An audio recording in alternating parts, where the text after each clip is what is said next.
This is going to look a little bit dark just because all the lights are off outside, so it's, it's going to look a little bit different. But here's my video review for Eternals. So,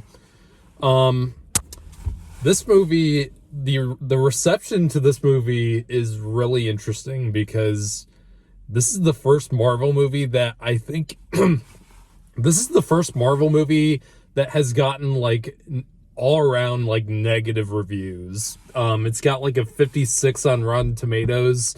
It's the only rotten rated MCU movie, which is really interesting, and I'm going to talk about that in a second.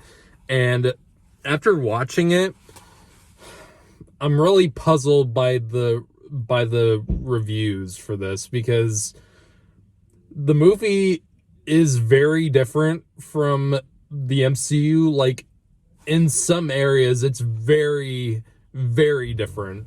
But in terms of the mistakes it makes, because this movie is not perfect by any means.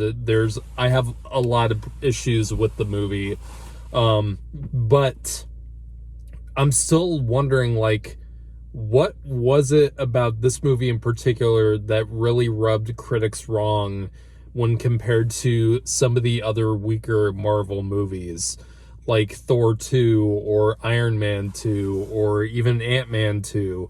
I'm really curious because the movie, I'm going to talk about the things I didn't like about the movie first. First of all, the villains are absolutely abysmal. It doesn't even feel like there is a real villain in this movie. First of all, like, the trailers really don't sell you like a central villain. Really, of all the movies in the MCU that probably needed like a real villain, this one was not it. Like, the villain of this movie, for all you need to know, is that the villain of the movie is time, really, because the Eternals are trying to stop the emergence where this giant celestial being is coming out of the Earth. The Earth will be destroyed, but it will create dozens of new planets that will create life. And that's the main conflict of the movie. And I think that's all you really needed in this movie, but they felt like they needed to include other villains and twist villains, and it does not work in this movie at all. Like, Bill Skarsgård plays one of the villains. Well, he doesn't play it.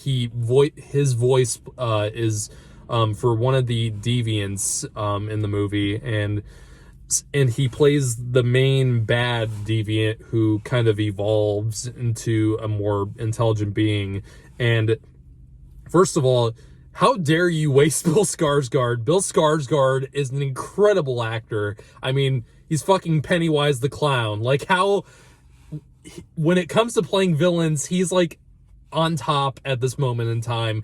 The fact that you waste someone like that's unforgivable, because he's only in like 3 scenes in this movie, and they're very short. And man, and he comes in like at the end of the second act, and that was embarrassing. Other than that, like, the movie, the other problems I have with the movie are like problems I've had with a lot of the other Marvel movies, and that's a lot of the humor does kind of fall flat for me. A lot of some of the effects get a little dodgy, especially in the ending climax. Like, that's all stuff I've criticized in other Marvel movies. This movie is no different in terms of that. Like, and now let's get into the stuff that I really did enjoy about the movie. This movie does not feel like a Marvel movie in its tone. Like, tonally, this is like as far from the MCU as you can get. Like, instead of having the tone of an Avengers movie, this almost has the tone of like a Christopher Nolan movie. Like, I kept thinking Interstellar. Like, it does kind of have a tone like that, or You know, it kind of has the tone of like a DC movie. This really did feel like Marvel trying to take something from DC for once. Like, I felt a lot of comparisons to the Snyder Cut, the Zack Snyder's Justice League in this. I mean, a lot of the characters do have similar powers to the Justice League in this. And obviously, this was made way before the Snyder Cut came out. And it's weird seeing people compare the two of them, even though Chloe Zhao didn't watch this movie.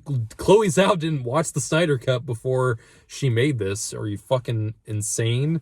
And this movie is. I love the tone. I love the tone of this movie. This is a very. It feels very sleek. It feels very, you know, dramatic. I love that there's a sense of urgency in this movie, and that it doesn't feel the need to constantly jam pack the scene with jokes or cheesy one-liners like a lot of Marvel content. It feels very in the moment, which is something I feel like has been needed in a lot of the Marvel movies. And this movie is very nice to look at for the most part. It does kind of it has the problem of the Marvel gray-ish color grading, which I don't like. I wish they went for a more contrasted and more film-like look in terms of their movies. This did a better job with that. Excuse me. This did a better job with that than some of the others. There's a lot of pretty imagery, and Chloe Zhao was really allowed to have her own voice in this. This very much feels like a Chloe Zhao movie, just with a bigger budget, obviously. And there's a lot of nice smooth camera work. Like, a lot of the time the camera is following the actors as they're walking through a really large landscape. Like, it very much felt like something you'd see in Nomadland, except it just looks more expensive. I really, a lot of the reviews I've read for the movie are saying that the movie feels very cold, and it feels very emotionless, and I didn't feel that way at all about this movie. I felt the characters were allowed to show a lot of emotion, and there's a lot of moments where you do really feel for the characters. Some of the characters aren't as some of the characters do feel pretty stagnant and pretty emotionless, but that I feel like some of those are part of the characters. Brian Kagan, or Barry Kagan, who you've probably seen in movies like Dunkirk and the Killing of a Sacred Deer. I don't really know how I feel about that character. It didn't really leave much of an impact on me, even though he does have a few good scenes and a few good moments. Richard Madden, I've kind of also felt that way for me, but he did warm up to me as the movie went on. The rest of the characters I really enjoyed. Brian Tyree Henry as Fastos. I love that actor. He's so underrated, and he has so many great scenes where he's allowed to really sell himself, and it's really well done. And Angelina Jolie as Thena is badass. I loved seeing her in this. Everyone else did a great job, I think. Yeah, it's really odd because of the Marvel movies that came out this year that are rotten. It's weird to me that this movie is rated a lot lower than Black Widow. That movie felt like something that should be like a lot more divisive than this movie. I don't know.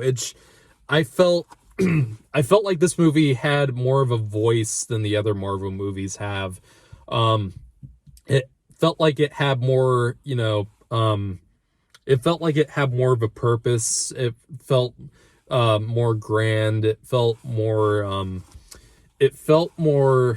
what's the word I'm looking for?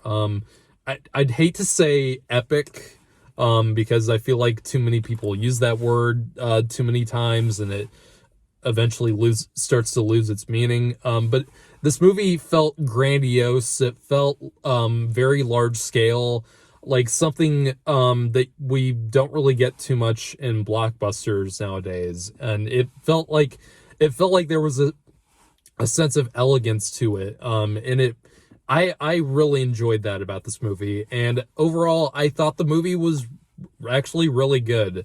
A lot of people will not feel this way, obviously.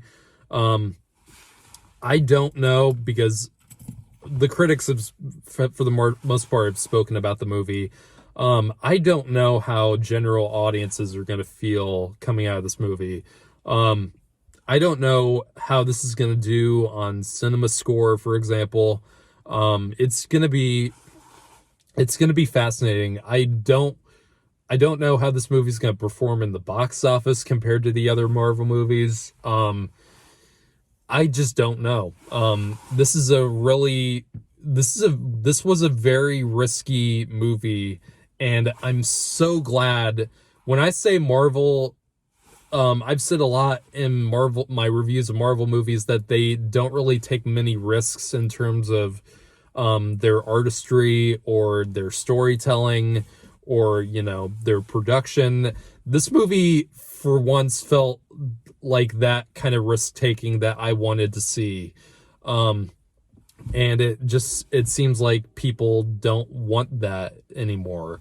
And it's stupid, but, that's just the way audiences are nowadays. They just want to be spoon-fed the same shit over and over again.